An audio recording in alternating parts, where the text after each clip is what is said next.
नौकरानी, वाह भाभी क्या सीन है, सुबह सुबह नौकरानी वाली फील आ रही है आपको देख के।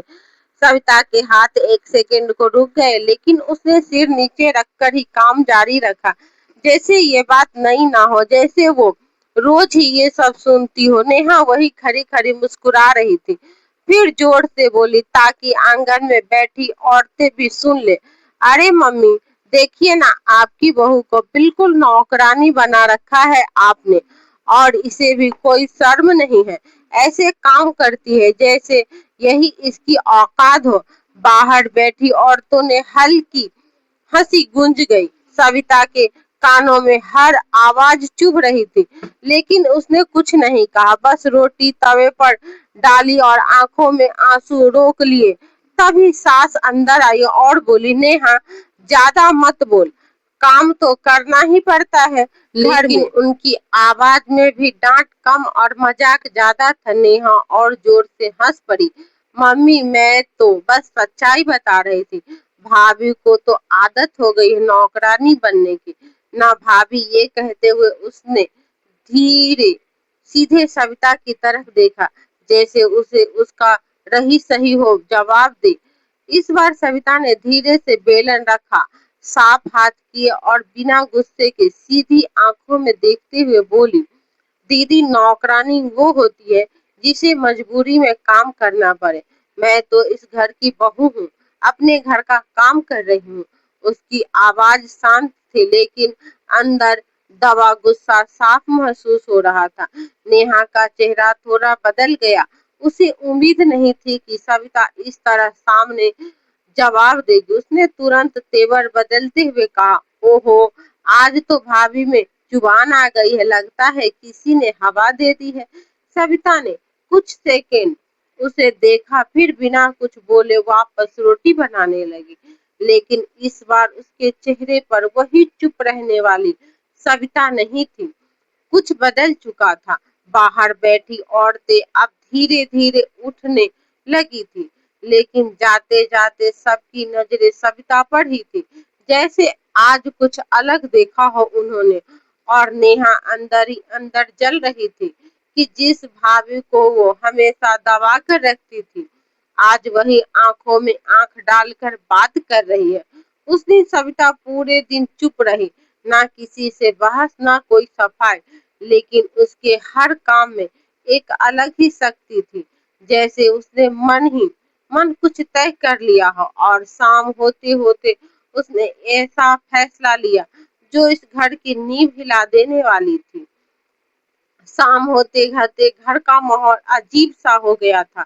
सविता पूरे दिन बिना एक शब्द बोले काम करती रही, लेकिन उसके चेहरे पर वो पुरानी वाली डर झलक बिल्कुल नहीं रही थी। नेहा बार बार उसे देख रही थी, जैसे उसे समझ नहीं आ रहा हो कि ये वही भाभी है या कोई और बन गई है। रात को जैसे ही सब खाने के लिए बैठे, सविता ने पहली बार खुद सबको आवाज दी, मम्मी जी, दीदी, सब लोग आ जाइए, खाना लग गया है। उसकी आवाज बिल्कुल सीधी थी, न ज्यादा नरमी और न ज्यादा गुस्सा, बस एक अलग ही ठहराव था।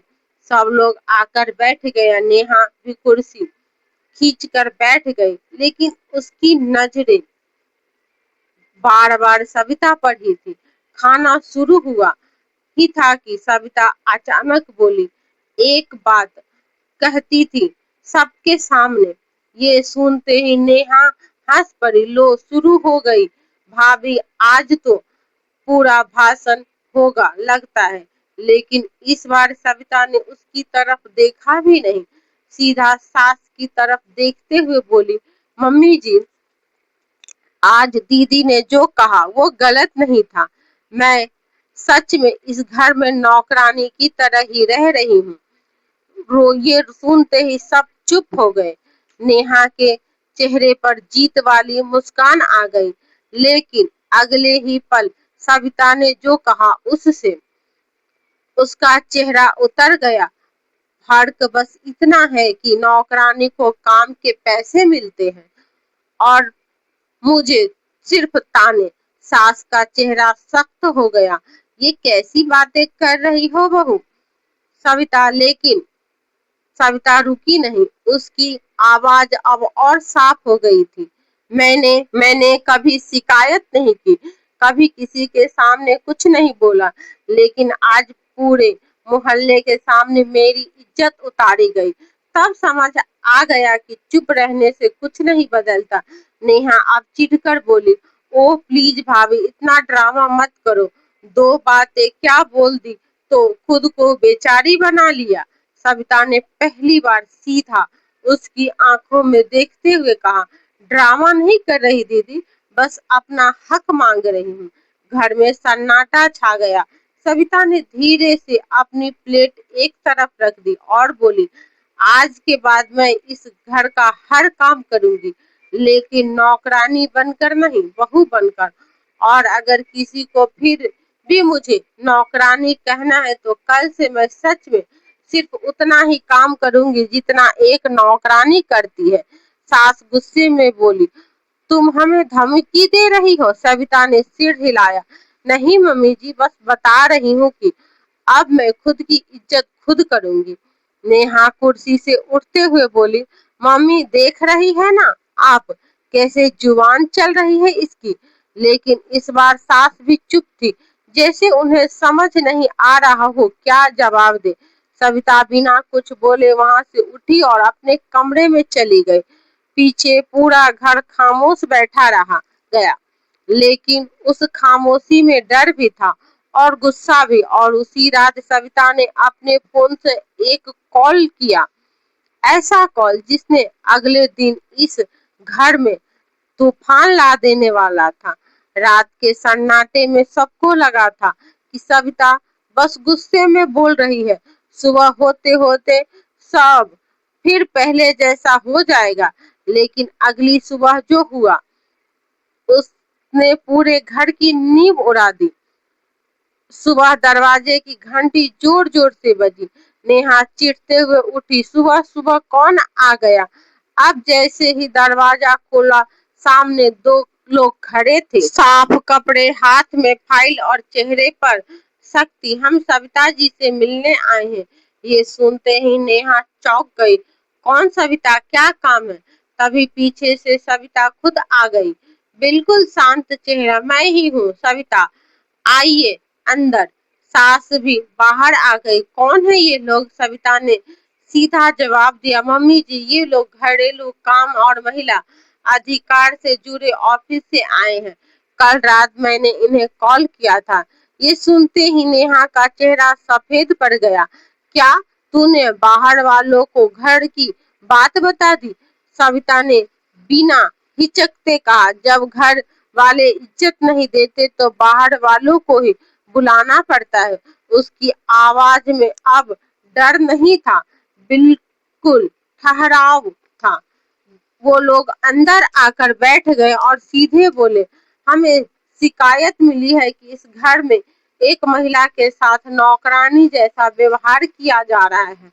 सार्वजनिक रूप से अपमान किया गया है। सास ने तुरंत बात संभालने की कोशिश की, अरे नहीं नहीं, ये तो घर की छोटी मोटी बातें हैं, आप लोग गलत समझ रहे हैं। लेकिन इस बार सविता चुप नहीं रही। छोटी बात तब होती जब गलती से कुछ बोल दिया जाए, लेकिन जब रोज किसी की इज्जत गिराई जाए तो वो आदत बन जाती है।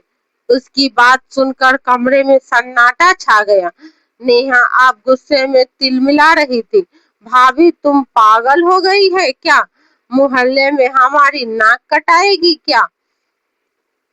सविता ने उसकी तरफ देखा और धीरे से बोली, नाक तब कटती दीदी जब इंसान गलत करता है, सच बोलने से नहीं। वो अधिकार सख्त आवाज में बोले, हमें पड़ोसियों से भी बात करनी पड़ेगी और अगर मामला सही पाया गया तो कार्रवाई भी हो सकती है।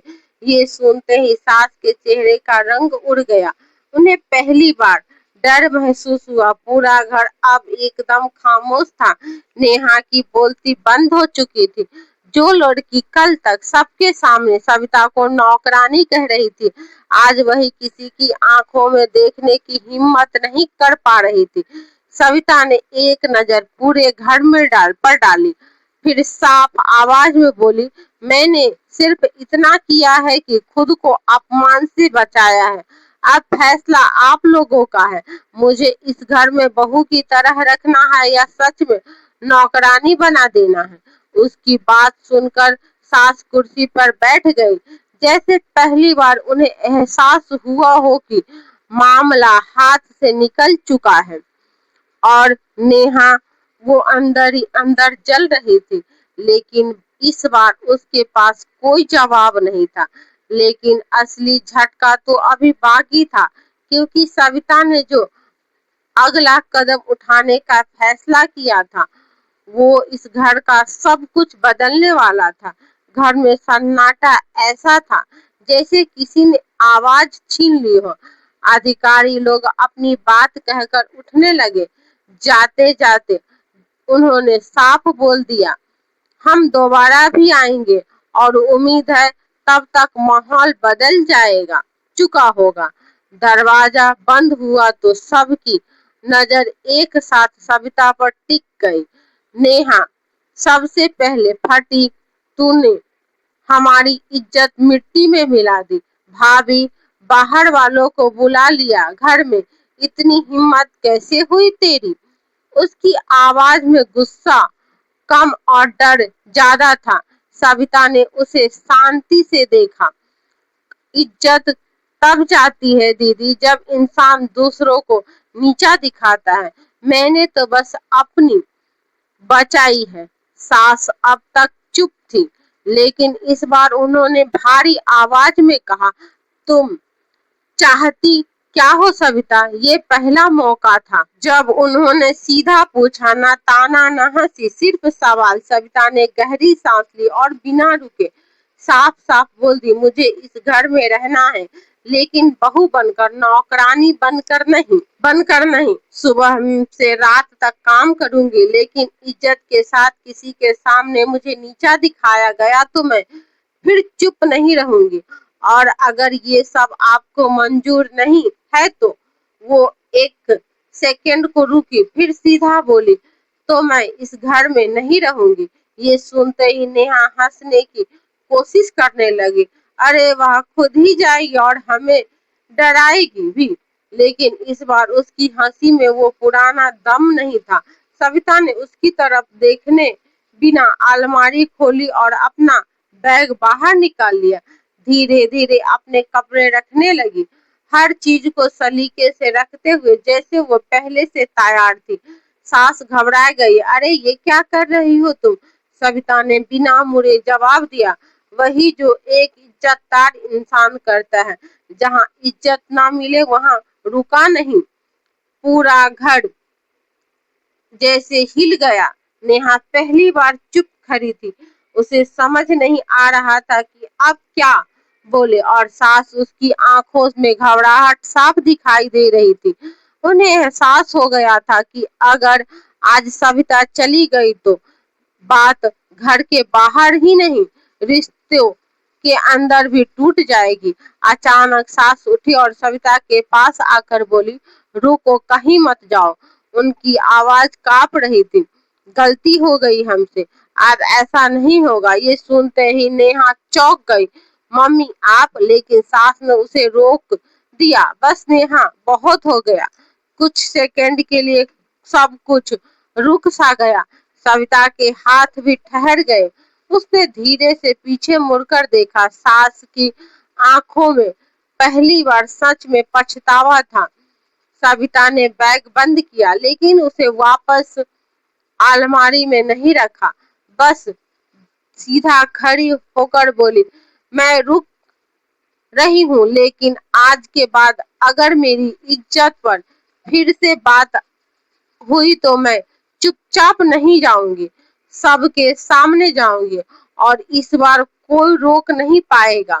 नेहा ने नजरें झुका ली और सास चुप खड़ी रही, क्योंकि उन्हें पता था आज से घर में रहने वाली सविता वही पुरानी चुप रहने वाली बहू नहीं रही। उस दिन के बाद घर में काम वही था, लोग वही थे, लेकिन एक चीज हमेशा के लिए बदल गई थी। अब इस घर में कोई भी सविता को नौकरानी कहने की हिम्मत नहीं करता था। अगर कहानी दिल को छू गई हो तो लाइक शेयर जरूर करें, सब्सक्राइब जरूर करें। धन्यवाद। फॉलो जरूर करें। धन्यवाद।